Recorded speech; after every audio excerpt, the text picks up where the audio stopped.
아멘. 하나님께 영광의 목소리를 부르겠습니다. 할렐루야. 오늘은 항상 잔치하는 집이라는 제목으로 하나님의 말씀을 대언하도록 하겠습니다. 5월은 가정의 달이기도 합니다만 많은 곳에서 결혼식을 치르고 있다고 생각을 하는데, 저는 결혼식 중에 기억나는 결혼식이 하나 있습니다. 제가 주례했거나 또는 참석한 결혼식은 아닙니다만 TV에서 잠깐 보여줬던 결혼식이었습니다. 두 사람이 탤런트인 결혼식이었는데, 좀 시간이 지난 이야기입니다만 과거 같으면 그분들이 누구라고 이름을 밝히겠는데, 좋은 이름은 모를까 안 좋은 일의 이름 밝혔다가 요즘 명예훼손으로 걸린다 그래서 이제 이름은 밝히지 않겠습니다. 기억하시는 분도 계실 거예요. 그 두 사람이, 탤런트인 두 사람이 결혼을 하는데, 그 결혼식이 제 머릿속에 남았던 이유는 결혼식 내에 기뻐해야 될 신부가 계속해서 눈물을 흘리고 있는 것이었습니다.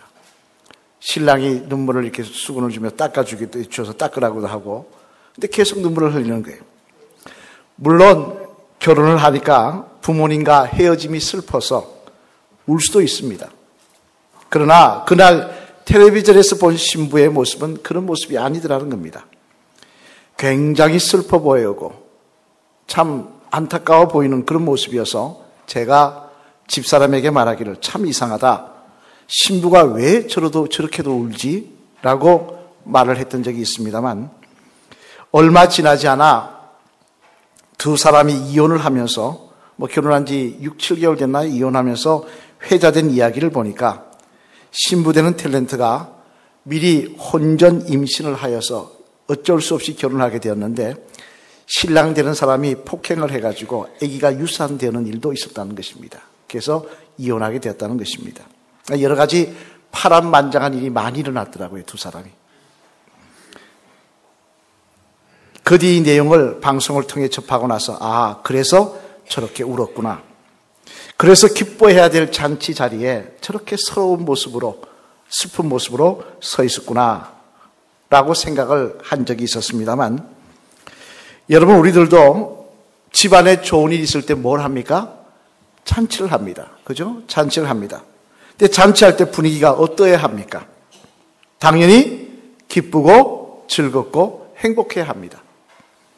만약에 잔치를 하는데 앞에 말씀드린 결혼식처럼 주인공이 내 울고 서 있다든지, 형제들끼리 싸운다든지, 큰 소리가 오고 간다든지, 그러다면 그거는 더 이상 잔치가 아닐 것입니다만, 오늘 본문에도 보면 기독교인의 삶을 잔치에 비유해서 말씀하시는 것을 우리 볼 수 있는데요. 오늘 본문 15절에서 16절 말씀 앞을 보시면서 한번 같이 읽어보시겠습니다. 시작. 고난 받는 자는 그날이 다 험악하나 마음이 즐거운 자는 항상 잔치하느니라. 가산이 적어도 여호와를 경외하는 것이 크게 부하고 번뇌하는 것보다 나으니라. 아멘. 무슨 말씀입니까? 딴 말씀같이 성경을 인쇄업자들이 구분하기 위해서 절을 이렇게 구분하다 보니까 딴 말씀처럼 생각하지만 이 말씀은 같이 이어져 있습니다. 여호와를 경외하는 자는 마음이 즐겁기 때문에 크게 부하고 부자가 되어서 번뇌하는 것보다 낫다. 그 말씀입니다. 이 말씀처럼 믿는 사람은 이미 구원을 받은 사람들이고 또 하나님께서 함께 하시기 때문에 항상 잔치하는 마음으로 살아야 된다는 것입니다. 항상 기뻐하며 행복하게 살아야 된다는 것입니다. 그것이 당연하다는 말씀입니다만, 그러면 여러분에게 한번 물어보겠습니다. 여러분들은 다 믿음으로 구원받았지 않습니까? 또 하나님께서 여러분과 함께 하시는 것 아시지 않습니까? 그렇다면 매일 잔치하는 삶을 살고 계십니까? 제가 손 들어보라 그러면 시험에 들 것 같아서 손을 안 들어보게 하겠습니다만, 나는 정말 행복한 삶을 살고 있다고 말씀하실 분 계십니까? 아마 제가 볼 때 그렇다라고 대답하실 분보다 나는 아니다, 글쎄요 라고 대답하실 분이 더 많으실 것이라고 생각을 합니다만, 그러면 왜 우리는 하나님께서 함께 하심에도 불구하고 믿음의 사람으로 불러주셨는데도 불구하고 잔치하는 기분으로 행복한 마음으로 살지 못하는 것일까요? 오늘 이 말씀을 통해 저와 여러분 모두 믿음의 사람답게 잔치하는 기쁨이 회복되시는 복된 주의 성도들 되시기를 주님의 이름으로 축원합니다. 그러면 왜 우리는 하나님이 불러주셨고 하나님이 함께 계심에도 불구하고 잔치하는 마음으로 살지 못하는 것인가? 그 내용을 살펴보면요. 먼저 첫째로 우리 한번 같이 읽어보시겠습니다. 앞을 보시면서 시작. 행복에 대한 분명한 지혜가 없기 때문입니다. 행복에 대한 분명한 지혜가 없더라는 거예요. 우리 전도서 2장 8절 말씀 우리 함께 읽어보시겠습니다. 앞을 보시면서 시작. 은, 금과 왕들이 소유한 보배와 여러 지방의 보배를 나를 위하여 쌓고 또 노래하는 남녀들과 인생들이 기뻐하는 첩첩들을 많이 두었노라. 이어지는 말씀입니다. 전도서 2장 10절 11절 말씀 같이 계속 읽겠습니다. 시작. 무엇이든지 내 눈이 원하는 것을 내가 금하지 아니하며 무엇이든지 내 마음이 즐거워하는 것을 내가 막지 아니하였으니 이는 나의 모든 수고를 내 마음이 기뻐하였습니다. 이것이 나의 모든 수고로 발미암아 얻은 몫이로다. 그 후에 내가 생각해 본즉 내 손으로 한 모든 일과 내가 수고한 모든 것이 다 헛되어 바람을 잡는 것이며 해 아래에서 무익한 것이로다. 아멘. 무슨 말씀입니까? 솔로몬 왕이 한 말씀이에요. 솔로몬 왕이 뭐라고 고백하고 있느냐? 내가 남들보다 더 많이 가지면, 남들보다 더 많이 부하면 행복할 줄 알았다는 것입니다. 그럼 내 마음에 만족이 올 것이라고 생각을 했다는 것입니다. 그래서 남들이 갖지 못한 것, 남들보다 더 많이 가졌고, 더 많이 소유했고, 더 많이 누렸지만 결론은 뭐냐? 그것으로 행복할 수가 없더라는 거예요. 그 모든 일이 다 헛된 일이더라는 거예요. 여러분 사실 이 솔로몬 왕의 고백처럼 행복은 소유로 채워질 수 있는 것이 아닙니다. 당장 여러분이 잘 아시는 내용, 갤럽에서 조사했던 내용 여러분 다 아시지 않습니까? 갤럽에서 한때 조사한 적이 있습니다. 세계 어느 나라 국민이 가장 행복해할까? 행복한 마음으로 살아갈까? 당연히 최강국인 미국이나 복지가 잘 된 유럽 쪽 나라들이, 스웨덴 같은 나라들이 잘 그럴 줄 알고 조사를 했는데 결과가 어떻게 나왔습니까? 가장 행복한 나라가 어디라고 나왔습니까? 방글라데시였어요. 방글라데시. 지질이 가난한 나라가 행복하더라는 거예요. 오히려 미국이나 영국 등 선진국이라 불리는 나라는 반대로 자신을 불행하다고 생각하며 자살률이 높더라는 것입니다. 이는 우리가 흔히 복이라고 이야기하는, 세상 사람들이 복받았다고 이야기하는 물질적인 것들과 우리가 진정 누리기를 원하는 행복과는 아무런 상관이 없다는 것을 단적으로 보여주는 신뢰라고 할 수가 있을 것입니다만, 그러면 여러분, 흔히 사람들이 이야기하는 소유로서의 복과 행복은 어떤 차이가 있을까요? 그것은 이렇게 비교해서 표현할 수가 있을 것입니다. 한번 들어보시기 바랍니다. 만약 자신의 주머니에 돈이 많아서 상어 지르름이 요리에다 오만 비싼 음식을 다 살 수 있는 능력이 있다고 한다면 그는 세상 말로 소유로서의 복이 있다고 할 수 있을 것입니다. 그러나 그것을 다 살 수 있다고 해서 다 맛있게 먹을 수 있는 것은 아니더라는 것입니다. 자기가 병이 걸려 있으면, 걱정 근심이 많아서 입맛이 없으면 아무리 비싼 음식 사놓으면 뭐합니까? 소화가 안 되고 먹을 맛이 없는데, 따라서 입맛이 좋아서 무엇을 주든지 그것을 맛있게 먹을 수 있는 것은 행복에 속하는 것이라는 것입니다. 또 남들보다 좋은 집을 가진 것과 좋은 침대를, 몇 천만 원 침대를, 또 소유로서의, 또 좋은 차를 가졌다, 소유로서의 복이 있다고 말할 수 있을 것입니다. 그러나 단잠을 자는 것은 행복에 속하는 일이라는 것입니다. 여러분, 솔직히 집이 좋다고 잠이 잘 옵니까? 솔직히 몇천만 원짜리 침대에 잔다고 잠이 잘 옵니까? 에이스 침대도 가격이 같지 않더라고요. 저는 그게 다 같은 줄 갔더니 뭐 가격이 천차만별입니다. 그런 침대에 자면 잠이 잘 옵니까? 제가 보니까 집이 좋은 집에 살수록, 좋은 차를 탈수록, 직원이 많을수록 더 고민이 많고 걱정이 많더라는 거예요. 더 편하게 잠을 못 자더라는 겁니다. 그래서 시편 127편 2절 말씀해 보면요, 시편 기자는 이렇게 말씀하십니다. 우리 한번 같이 읽어보실까요? 시편 127편 2절 말씀 시작. 너희가 일찍이 일어나고 늦게 누우며 수고의 떡을 먹음이 헛되도다. 그러므로 여호와께서 그의 사랑하는 자에게는 잠을 주시는도다. 아멘. 무슨 말씀입니까? 집이 좋으냐 나쁘냐, 침대가 좋으냐 나쁘냐 하는 것이 중요한 것이 아니라 어느 곳이든지 누우면 단잠을 잘 수 있는 것, 그것이 바로 하나님이 주신 축복이며 행복이더라는 것입니다. 내가 비록 작은 집에서 산다 할지라도 누우면 쉽게 잘 수 있는 것, 푹 잘 수 있는 것, 그게 오늘도 푹 자고 주님의 전에 나올 수 있는 것, 그게 하나님이 주신 축복이더라는 것입니다. 또 우리는 이야기합니다. 자식이 많으면 다복하다고. 그래서 아들 많은 집 부러워했습니다. 요즘은 또 딸 많은 집 부러워합니다. 그러나 여러분, 아무리 자식이 많아도 자식들에게 존경받고 효도받는 것은 다른 문제더라는 것입니다. 만약에 남들이 부러워하는 자식을 가졌는데 아들 한 10명, 딸 한 6명 두었는데 매일매일 하나같이 속 썩인다면 그 사람이 행복하겠습니까? 남이 볼 때는 아이들 많아서 복 받았다고 이야기할지 모르지만, 그러나 정작 본인은 하루도 바람 잘날 없이 마음고생을 해야 되기 때문에 자식을 볼 때마다 이건 복이 아니라 애물단지 드릴 것이라는 것입니다.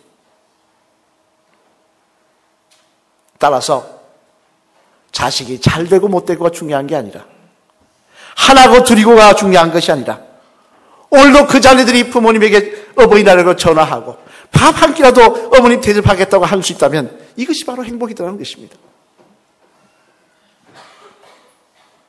여러분, 이처럼 사람들이 흔히 말하는 복과 행복은 전혀 다른 문제입니다. 그런데 사람들은 어리석게 물질적으로나 세상적으로 남들보다 가진 것이 많으면, 남들보다 더 성공하면, 좋은 대학에 들어가면 당연히 행복할 것이라고 생각을 하고는 소유에서 행복을 찾으려고 합니다. 많이 가지면 가질수록 더 행복에 가까워질 것이라고 착각을 하고 그렇게 열심히 노력합니다. 그러다 보니 과거에보다 더 좋은 집에 삽니다. 우리가 언제 이렇게 좋은 집에 살아봤습니까? 우리가 언제 비행기 타고 해외여행 다녀봤습니까? 옛날 왕이 수세식 화장실 써봤을까요? 이렇게 풍족해지는데도 행복하지 않은 거예요. 항상 뭔가 부족하고 내가 뭘 더 이루어야 된다, 더 가져야 된다, 강박관념에 시달리면서 행복하지 못하게 살더라는 것입니다.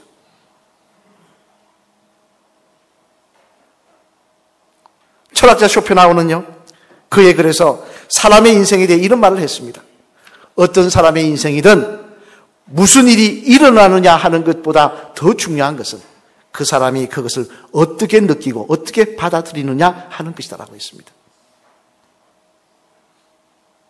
비록 고급 음식을 사 먹을 수 있는 재력은 없다 할지라도, 내가 오늘 지난번에 제가 옛날에 교회에서 한번 롯데호텔에 그 목사님 식사 대접한다고 갔었는데 깜짝 놀랐습니다. 옆에 앉았던 분이, 저는 그 롯데호텔 중국집에 갔는데 식사 한 끼가 얼마냐니까 12만 원이라 그러더라고요. 옆에 분 비슷한 거 먹으면서, 제가 모르는 분입니다. 전화하면서 그러더라고요. 어디 있냐고 아마 전화가 온 모양이에요. 그러니까 하는 얘기가 잘 가는 중국집에 있어 그러더라고요. 비록 그 사람처럼 비싼 집에 맛값이 없는 재력은 없다 할지라도 음식을 맛있게 먹을 수 있는 입맛이 있으면 감사한 것입니다. 비록 삐까번쩍한 집에 살지 못한다 할지라도, 운전기사를 두고 편안히 살지 못한다고 할지라도 내가 오늘도 내 집에서 편안히 다리 벗고 누워서 단잠을 잘 수 있다면 그 사람은 행복한 것입니다.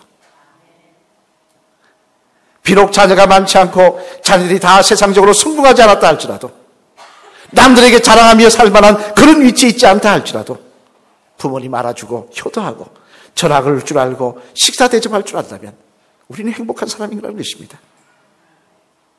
여러분, 바라기는 바른 행복에 대한 지혜가 저와 여러분에게 있으시기를 바랍니다. 세상 사람들처럼 소유해서 행복이 오는 것처럼 착각하면서 예수님 믿는다고 하면서도 하나님 믿는다고 하면서도 맨날 찌달리며 쫓기듯이 살지 마시고 주신 분복 감사하며 오늘도 하나님 입맛 있는 것 감사합니다. 잠잠 잘 수 있는 것 감사합니다.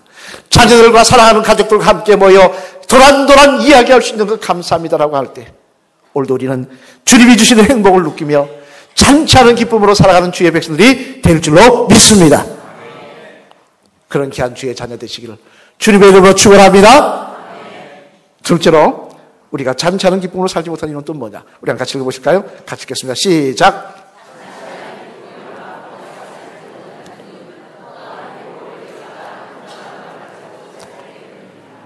오늘 아침 다 금식하고 오셨네요. 우리 한번 같이 힘있게 다시 읽겠습니다. 시작. 잔치 않은 기쁨을 맛보며 살지 못하는 이유는 또한 행복을 잃을까 하는 불안감을 가지고 살기 때문입니다.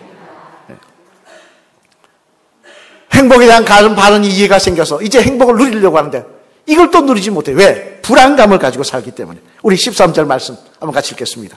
앞을 보시면서 시작. 마음의 즐거움은 얼굴을 빛나게 하여도 마음의 근심은 심령을 상하게 하느니라. 아멘. 무슨 말씀입니까? 근심과 염려, 불안감이 우리 속에 있다면 그는 절대 또한 잔치 않은 기쁨을 누리며 살 수가 없다는 것입니다. 여러분, 한때 관능미로서 전 세계를 사로잡았던 유명한 여자 배우가 있습니다. 우리 한번 사진 한번 띄워볼까요? 누굽니까? 어떻게 그렇게 잘 아세요? 마릴린 먼로. 예? 아시죠? 7년 만에 외출이라는 영화에서 지하철구 한풍구에서 기억하십니까? 바람이 치마가 싹 올라가는 싹 내릴 때 그 모습이 아주 트레이드 마크가 되어서 전 세계 남성들의 마음을 흔들어 놨습니다. 아마 여기 계신 분들 가운데도 그 영화를 보며 가슴이 두근거렸던 분들도 계실 겁니다. 많은 사람이 선망의 대상이었어요. 부러워하는 여인이었습니다. 그런데 정작 그 마릴린 먼로의 고백에 따르면 자신은 늘 불안했다는 거예요. 왜냐하면 자신도 점점 나이를 먹고 늙어가기 때문이었습니다. 다른 사람들이 칭송하는 이 외모도, 이 미모도 이제 점점 시들어가기 때문이었습니다.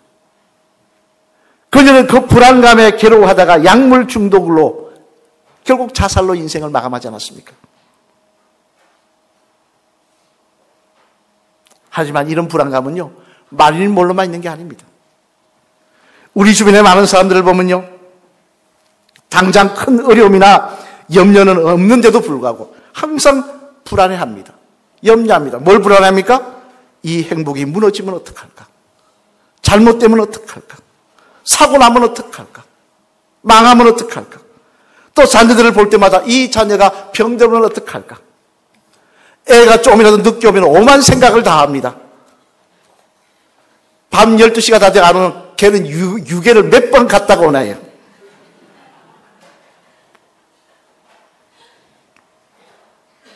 늘 염려를 껴안고 살더라는 것입니다.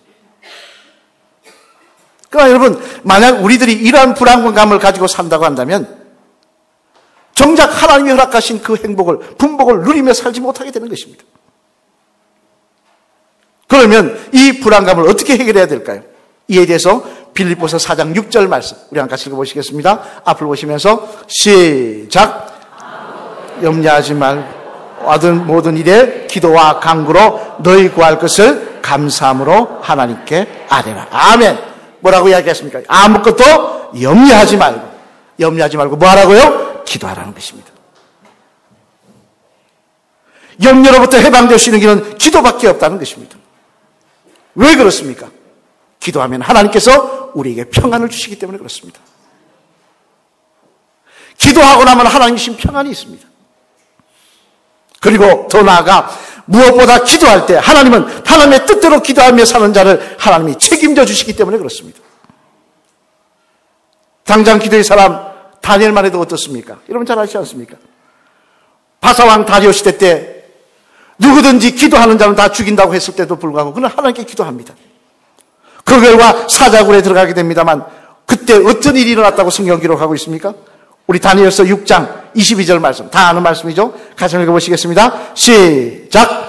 나의 하나님이 이미 천사를 보내어 사자들의 입을 봉하셨으므로 사자들이 나를 상해하지 못하였사오니 이는 나의 무죄함이 그 앞에 명백함이오며 또 왕이여 나는 왕에게도 해를 끼치지 아니하였나이다 하니라. 아멘. 뭐라고 말씀하고 있습니까? 하나님께서 천사들을 보내어 사자의 입을 막아주셨다는 것입니다. 자기를 보호해 주셨다는 거예요. 이는 또한 비단 성경에 나오는 말씀만이 아닙니다. 제가 안산에 있을 때, 여기 안산 말고 경기도 안산이에요. 김안나 집사님이라고 있어요. 뭐 좋은 일이니까 제가 이름을 밝혀드립니다. 김안나 집사님이라고 있습니다. 이분은 남편이 믿지 않고, 이 집사님은 교회를 열심히 다니는 분이었는데 남편이 교회 다닌다고 얼마나 핍박을 하는지요. 하루는 교회에서 기도회 끝나고, 금요 기도회 끝나고 늦게 왔는데, 기도하고 왔는데, 남편을 위해서 기도하고 왔는데, 술 마시고 집에 들어와 보니까 마누라가 없는 거예요. 집사님이 없는 거예요. 이 남편이 화가 나가지고, 남편이 왔는데 집에도 없어. 그러고는 교회 갔다 왔다니까 성식에 집어 던지고 남편 부인의 뺨을 때렸습니다. 제가 직접 들은 이야기죠. 근데 그 다음날 출근하다가, 안산시 외곽도를 여러분 가보신 분 계신지 모르겠지만 지금은 차들이 많이 다녀서 그런지 모르는데 옛날에는 차들이, 제가 거기 갔을 때가 92년도 그렇게 했는데 쌩쌩 차가 많지 않게 날라다녀서 완전 그게 폭주도로입니다. 폭주도로. 차를 타고 걸로 들어가다가 빙판길에 미끄러지면서 차가 들어가면서 쭉 미끄러져요. 오다가 달려오던 추럭에 받쳐버렸습니다. 받쳐가지고 차가 빙 돌면서 반대편 차선으로 넘어갔어요. 반대편에서 버스가 달려다 이 차를 또 받아버렸습니다. 또 반대편 차, 또 원차선으로 돌아왔어요. 돌아오는데 또 뒤에 오던 승용차가 또 받아버렸어요. 3번 받쳤습니다. 산을 보니까 이게 차가 아니에요. 고철 덩어리입니다. 다 죽었다고 생각했죠. 근데 놀라운 것은 남편 되시는 분이 발만 조금 다치고 부러지고 깨끗하게 살은 거예요.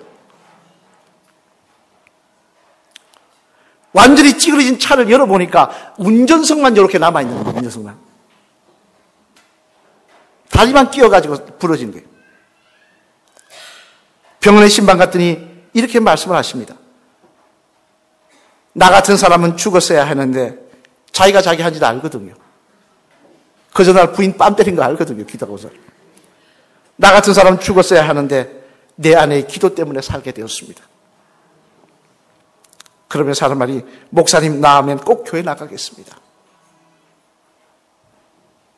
성도 여러분, 사람의 생사복은 우리를 만드신 하나님께 있음을 분명히 아시길 바랍니다.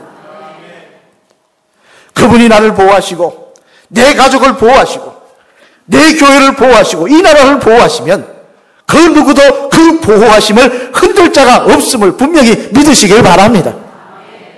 심지어 그렇게 보호하지 않아서 다친다고 할지라도 그를 통하여 합력하여 선을 이루어 가실 줄을 분명히 믿으시길 바랍니다. 이 믿음이 우리에게 있다면요, 우리는 염려와 걱정 속에서 살지 않을 것입니다. 오늘도 잘못되면 어떡하나, 망하면 어떡하나, 실패하면 어떡하나, 다치면 어떡하나 그런 걱정하며 이 잔치 않은 분위기를 흐려버리는 어리석은 인생이 되지 않을 것입니다. 사랑하는 성도 여러분, 마르텔 링크라는 사람이 쓴 소설 중에 여러분 잘 아는 소설입니다. 파랑새라는 소설이 있습니다. 아마 읽어보셨으리라고 생각합니다만 그 글에 보면요, 주인공은 행복의 상징, 파랑새를 잡으면, 파랑새를 갖고 있으면 행복해진다 그래서 파랑새를 쫓아다닙니다. 온 세상을 쫓아다닙니다. 파랑새가 봤다는 데는 다 가봅니다. 그런데 결국 찾지 못하고 고향으로 돌아옵니다. 이제 지친 몸으로 집 앞에 왔더니 자기 집 처마 밑에 그토록 찾아 헤매던 파랑새가 울고 있더라는 거예요. 노래하고 있더라는 거예요. 무슨 이야기입니까? 행복은 멀리 있지 않다는 거예요. 행복은 이미 우리 곁에 있다는 거예요. 하나님이 이미 우리에게 분복으로 허락해 주셨다는 거예요. 이제는 여러분이 세상만 것으로 만족하며 그것으로 채우려 했던 어리석은 눈을 버리시고 하나님이 주시는 지혜의 눈으로 행복을 바라보시길 바랍니다. 그리고 기도하심으로 그 행복들을 하나님께 맡기시며 사시길 바랍니다. 그래야 할 때 우리는 오늘도 잔치하며 기뻐하며 인생길을 걸어가는 주의 성도들 될 줄로 믿습니다. 우리 마지막 시간 따라할까요? 집사님, 바른 지혜와 기도로 집사님의 삶이 항상 잔치하는 삶이 되시기를, 항상 행복한 삶이 되시기를 축복합니다. 할렐루야. 그럴 것 같습니까? 오늘도 뭐 없어서 불행하고 뭐가 있어야 행복할 것 같고 그렇게 말씀하고 계신 거 아닙니까? 우리 데살로니가 전서 5장 16절로 18절 말씀 앞을 보시면서 같이 읽겠습니다. 시작. 항상 기뻐하라. 쉬지 말고 기도하라. 범사에 감사하라. 이것이 그리스도 예수 안에서 너희를 향하신 하나님의 뜻입니다. 아멘. 무슨 말씀입니까? 하나님이 주신 분복을 바라보며 기뻐하며 감사하며 기도하며 살아가는 것입니다. 그게 바로 하나님이 우리를 향한, 하나님이 만드시고 인도하신 뜻이라는 것입니다. 뭐가 더 있어야 행복하겠습니다. 뭐가 부족해서 행복할 수 없습니다. 어리석은 생각 다 세상 생각 버리시고 행복에 대한 지혜의 눈이 열리시며 주신 분복 바라보며 감사할 수 있는 주의 성도 되시기를, 불안감이 없으며 올 때 기도함으로 하나님께 맡기심으로 그 행복을 지켜나갈 수 있는, 그 분복을 감사하며 살아갈 수 있는 저와 여러분 되시기를 주님의 이름으로 간절히 축원을 드립니다.